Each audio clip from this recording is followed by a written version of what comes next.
Hello guys, তো এখন বাজে 7টা আর আমার এখন ক্রিপসি বিস্কুট দেখতে পড়েছে। তো এখন আমি কোথা থেকে নিয়ে আসবো? তো আমি ভাবলাম বাড়িতেই বানানো যাক। চলো। বেলা ফুলগুলো ফুটে আছে, এগুলো শুধু রাত্রে আর সকালবেলায় দেখা যায়।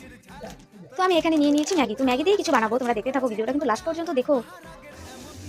তো আমি এখানে ম্যাগিটাকে বয়েল করার জন্য দিয়ে দিলাম, ম্যাগিটা বয়েল হতে থাক, ততক্ষণে আমি চাটা বানাচ্ছি। তো ম্যাগি বয়েল হতে হতে এদিকে আমার চাও হয়ে এসেছে। দেখো কালারটা কি সুন্দর এসেছে। তারপর আমি এখানে মুড়ি মেখে বাবা এবং মাকে ঝটপট করে পেঁয়াজ আলু লঙ্কা কেটে নিলাম। তারপর কড়াইতে সর্ষের তেল দিয়ে দিলাম। তেলটা একটু গরম হলেই কড়াইতে দিয়ে দিলাম লঙ্কা, পেঁয়াজ এবং আলু। তো আলুটা একটু ভাজা ভাজা করে নিয়ে দিয়ে দিলাম সেদ্ধ করে রাখা ম্যাগিটা। তারপর একটু নাড়াচাড়া দিয়ে নামিয়ে নিলেই তৈরি হয়ে গেল ফ্রাই ম্যাগি। এটা খুবই সাধারণ একটা রেসিপি, সবাই পারে। তো খেয়ে দেখি কেমন হয়েছে।